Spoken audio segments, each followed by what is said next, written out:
Hi, this is Charles Fletcher at the Hillary Clinton and Tim Kaine rally. It is now a few days after the Democratic Convention, so I'm here to see what people have to say. Hi, I am here with... Hi, how are you, everyone? I'm Israel Allah. I'm from California, out here with the Clinton administration conference. And it looks like you're selling t-shirts? Yeah, we have t-shirts for a small donation. Have you been selling for just today, or? We've been kind of following it ever since Philly. How have the sales been? Not necessarily sales, it's just donations. People come from the heart, give what they can, and we take it. It helps us travel and keep up with what's going on. Are you just selling Clinton merchandising or Trump merchandising, Johnson? Everybody. Bernie, Clinton, mainly Clinton. Okay. Did you sell more Sanders shirts or Clinton shirts? I think Burns is going. Are you feeling the burn, or are you feeling the... I really didn't know much about Burn until I came out and saw some of his sympathizers. Then I got wind of him, and I think that what he stands for is good. I like Burns. Who did you vote for in the primaries? Who did I vote for? I didn't vote. Please forgive me, guys out there that work so hard to get us to vote. I just don't know who to vote for. I don't know to decide between Lucifer or Satan. Are you for Hillary or Trump? I'm for Hillary and Trump because I believe every American should have a right to be themselves and to become a president. That's what the American dream is about, being yourself and doing whatever it is.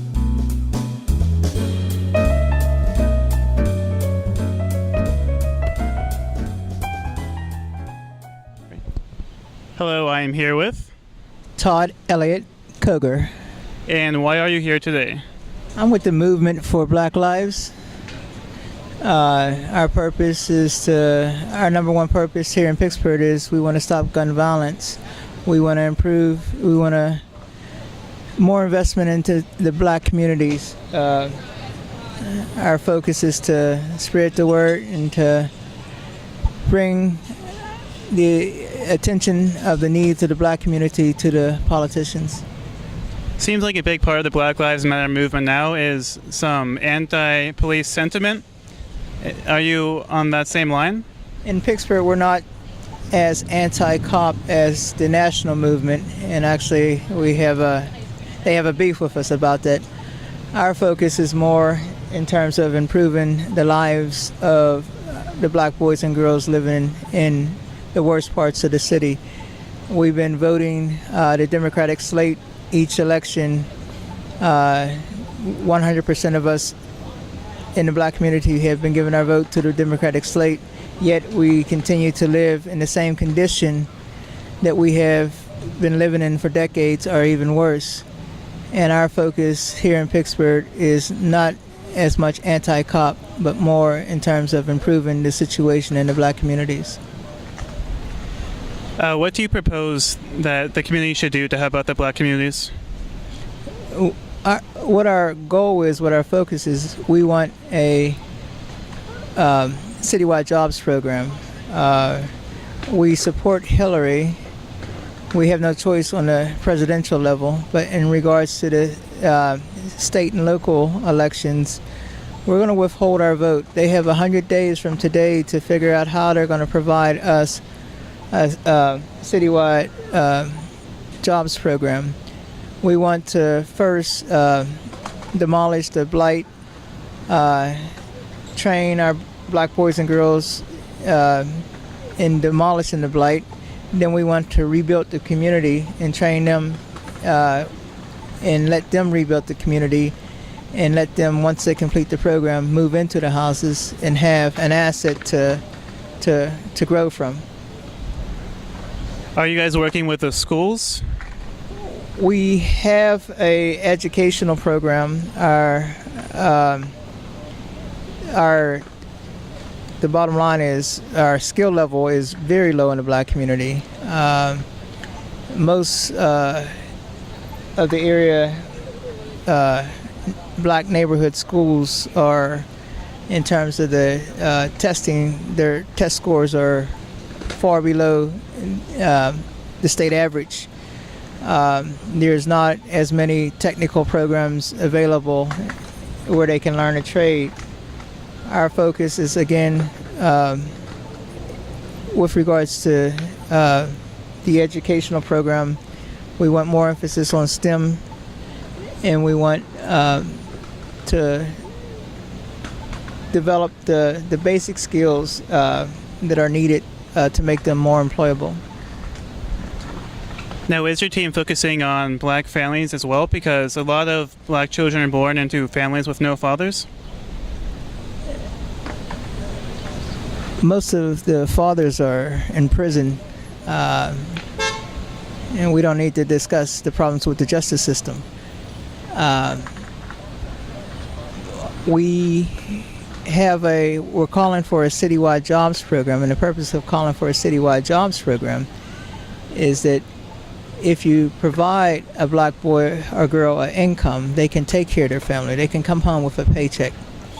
They can support their extended family. Right now, the majority of us are living below the poverty level. Like I said, we've been voting 100% for the Democratic slate. However, we are still living in the same conditions, or worse, that we have been for decades. We don't have the incomes that everyone else have.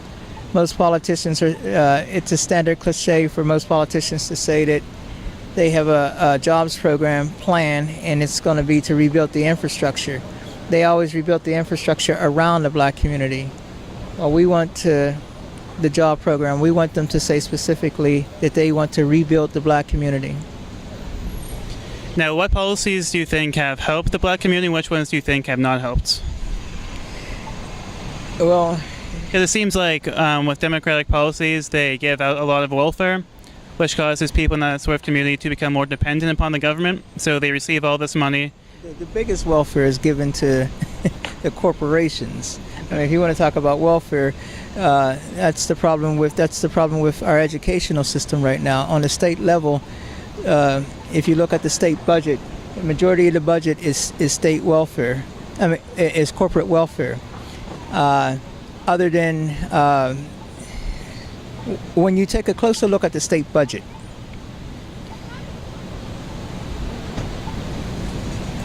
the majority of the pot goes to what's called programs that are entitlement programs. So that's a fixed amount that the state has to spend each year, each fiscal year, because those are entitlement programs. After the entitlement programs, because of the politics of the lobbyists and things, the remainder of the budget goes to corporate welfare. Only place for them to take away money is through the educational system. Now, on the federal level is where you're talking about welfare, food stamps or whatever. Even on the state level. There's more whites receiving food stamps than there are blacks. So in terms of what programs are working for the blacks, when you state welfare, I think you need to ask someone in the white community, because there's more poor whites receiving welfare, or you need to ask somebody on the corporate level. There's more corporations receiving corporate welfare than we are. Now, in terms of what programs are working in the black community, I'm a product of Head Start. Head Start is a successful program. Is that a local program? No, Head Start's a federal program. Okay. It's where you it's an early kindergarten program. Mm-hmm. That's where you reach out to the very young to develop their skills. There's and we have to give Hillary's husband credit for this. The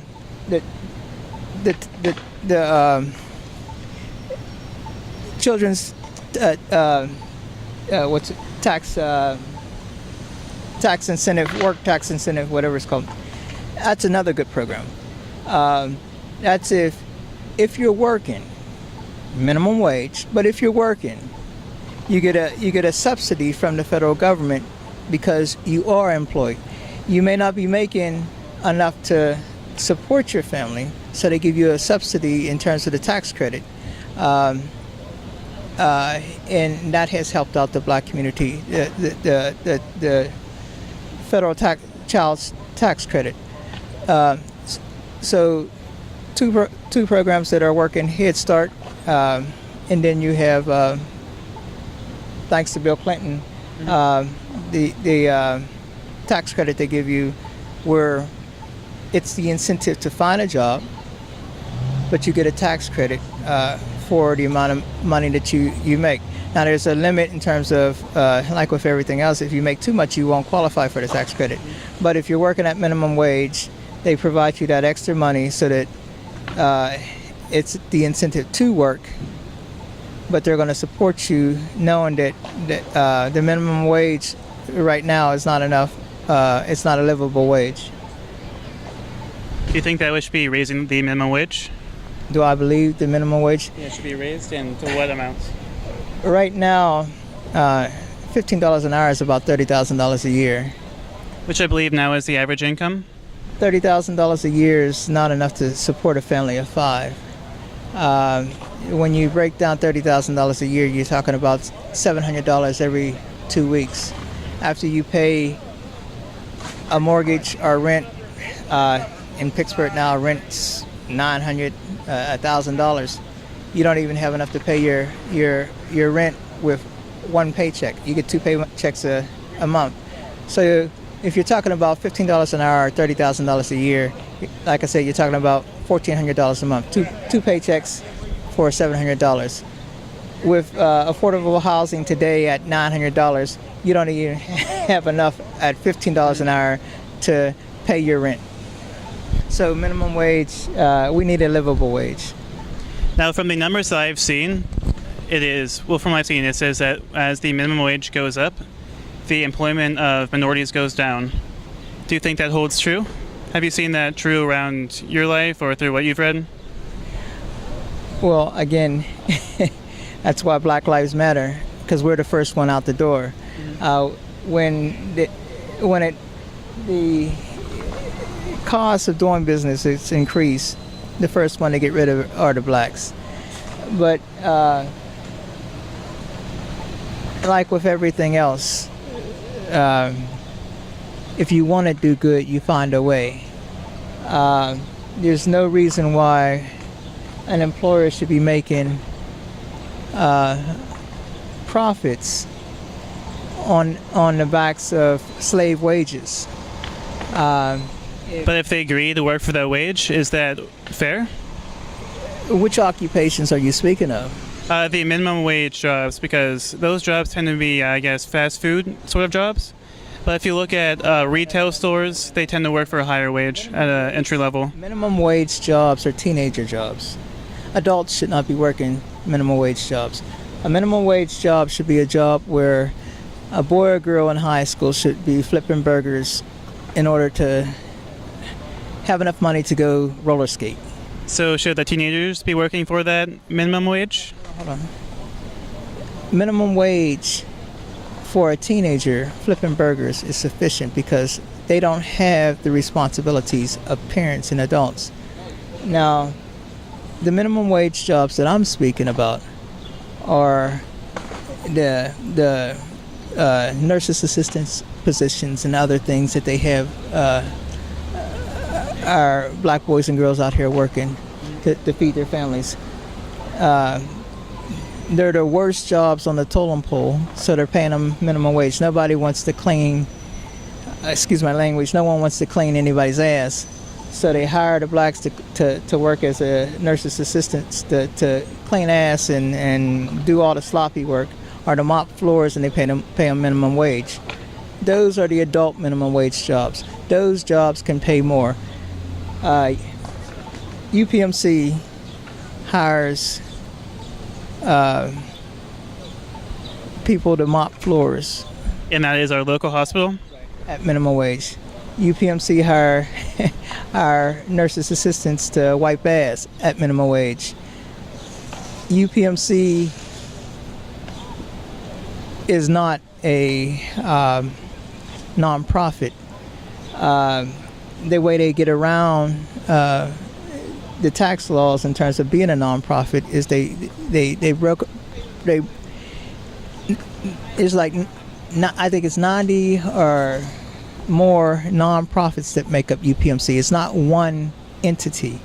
They break off each branch of the hospital so that it can operate as a nonprofit. But really, it's a corporate structure where they're making millions. But they want to pay us minimum wage to mop their floors and to wipe ass. That's not flipping burgers. Let the kids flip the burgers. They can afford to flip burgers and go to the movies on that wage. I'm talking about the jobs in hospitals and other things where they're still paying minimum wage. Now you said they get a adult minimum wage. Is that higher than the? No. What I'm saying is, you said everyone thinks of minimum wage jobs as working at a McDonald's. I was referring to the pricing, like their hourly wage. Hourly. That's what I'm talking about. The hourly wage, minimum wage jobs are more than just flipping burgers. And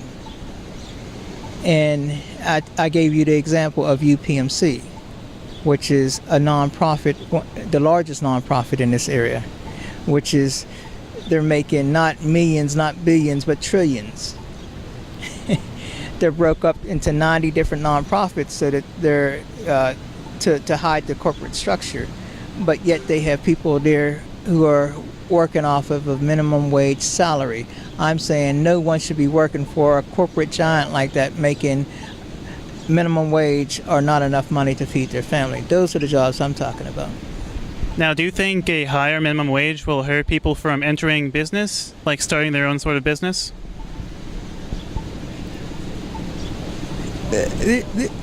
Well, because, I mean, right now, black women are they're accelerating at the highest rate for entrepreneurship. Do you think that's going to hurt them? It's business 101. If you sell 1 million widgets for $1, you're going to make $1 million. Now, in terms of which widget do you sell, you have to look at your overhead. A fool's going to go out there and produce a widget that costs 99 cents and sell it for $1. But there's widgets out there that are being sold which only cost 1 or 2 cents to make, and they're being sold for $1. Those corporate giants are making millions and billions off of those widgets. What I'm saying is, increasing the minimum wage is not going to affect those corporate giants from being able to pay their employees a livable wage. Well, how about the smaller person? A mom and pop store? Yes. Again, a mom and pop store, no one ever looks at the fundamentals of business. Mom and pop stores are not corporate giants. Mom and pop stores are like the fast food restaurants. Your local grocery store, not the Giant Eagles, not the big chain stores, but the local markets on the corner, the mom and pop stores, they're lucky if they make $1,000 a day. They're lucky if they make $1,000 a week. We're getting back to what when I said that $15 an hour is amounts to $30,000 a year, and 2 paychecks of $700 every 2 weeks. You have a mom and pop store operating where their profits is just $30,000. They can't afford to pay for 1 or 2 employees. But that's why it's a mom and pop operation. The operation is set up for them to feed their family. They're not there to support the community by hiring 4 or 5 people to do the work. It's a mom and pop operation. It's their income to support their family. So will it hurt mom and pop stores? No, because they're not in the equation. And that's where everything gets confused. You have those who want to argue against raising the minimum wage because they're always going to say, well, blacks are going to get fired, or they're going to say, oh, the mom and pop stores are going to close. But they're not in the equation. A mom and pop store is set up to feed the mom and pop's family. A corporation, on the other hand, can pay that minimum wage. Corporations are not going to roll over and die if you raise the minimum wage. A mom and pop store is not going to hire 40 people at the higher minimum wage because, again, they're in operation because they're trying to feed their family. They're not trying to employ the neighborhood. Now, would you like to have the last word or plug your website or anything? Black Lives Matter. And as I said before, we need real leadership. We need somebody that's going to speak up. We need somebody that's knowledgeable. We need somebody who's capable. Capacity is the key term, and that's the ability to do things. I'm here for one purpose. I have the ability to get things done. And as I said, I'm not gonna sugarcoat anything. Here in Pittsburgh, we're gonna tell it like it is. We're not gonna sing no kumbaya. We're not gonna have no candlelight visual. What we're gonna do is we're gonna tell it like it is, and we're gonna focus on what needs to be done. Thank you. Yeah, thank you for your time. Yeah, good luck with everything. Yeah. Bye.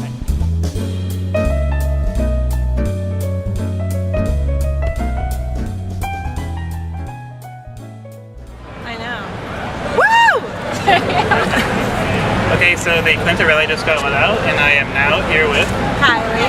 And Lauren. And you are supporting who? Hillary Clinton. Hillary, obviously. How Yeah. come? Because she's the most qualified person to ever run for president ever. And she's a woman. We went to all-girls high school, so we learned at a young age that women can do anything, and now they literally can.